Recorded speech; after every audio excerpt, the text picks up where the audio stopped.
Movies that I'm sure you're familiar with. I want to tell you about the man who directed them. First, this is, let's say good morning to Terry Gilliam at the Four Seasons. Hi, good Terry. morning, wake up. Here is your wake-up call. Oh. By the way, that was a real spider, right?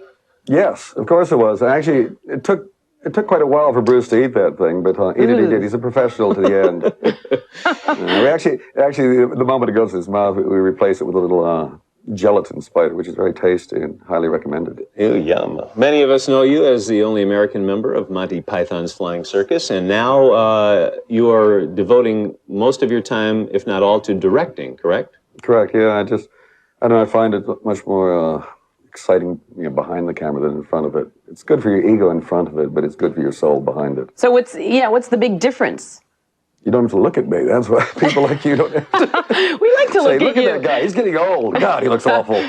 On the Monty Python series, you were responsible for the animated sequences. So you did some directing even with that show, correct? Right? Well, what we did, I was doing the animation on the show, and when it came to doing our movies, Terry Jones and I were both keen aspirers to film directing, and we said, all right, everybody named Terry in this group gets to direct. And we got to direct. And at the end of the whole thing, we actually went out there, and this is on Holy Grail, and we're basically learning on the job, and everything that could go wrong did go wrong. But at the end of the whole process, there it says, directed by Terry Jones and Terry Gilliam, and people believe credits, you see. And so I got more work. What was that like, shooting Holy Grail? It looked like it was a lot of fun, was it?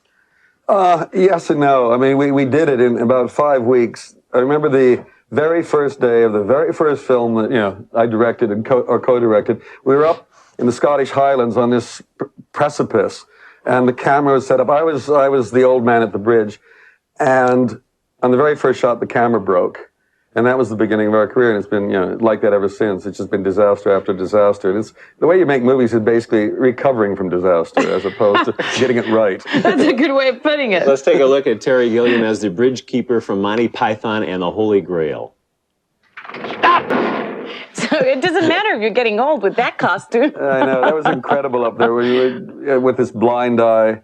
And again, it's like I've seen a lot of really great actors do this. They make it so difficult and uncomfortable with costume and makeup that it takes your mind off the business of what you're doing.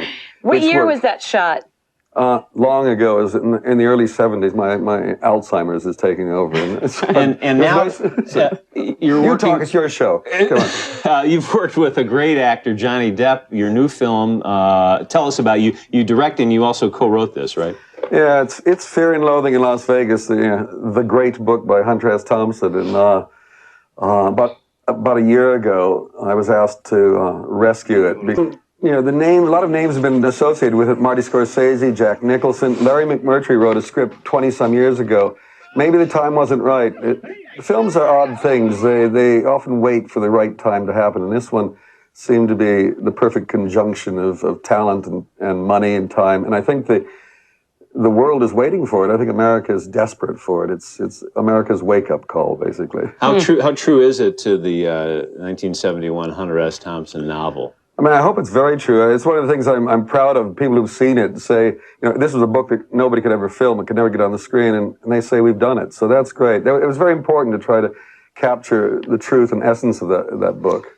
And no interview with any member of Monty Python's Flying Circus is complete without the obligatory question about some sort of reunion, new project where everybody does it again. Anything going on in that department? I'm sorry.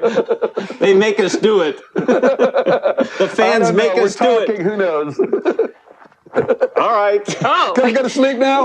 Was that a maybe? Here comes the laundry basket. We're just being coy in our old age. All right, that's fair enough. Have a nightshirt. It's our custom to give this to our guests. And it's a gift. It's a little gift from the Benjamin Moore Paint Factory that we visited yesterday. Wait, hold on. Let me join in here. This is a better T-shirt. This is the one you really want to give to your guest. Am I your guest? I guess so. Wow, we've never had anybody strip on the show. Tomorrow's guest. There we go. Fear and Loathing in Las Vegas. Opens in theaters everywhere. Friday, May 22nd. Bring your paint. Thank you, Terry. Thank you very much. Now cover up. We'll be right back. It's 8:38 and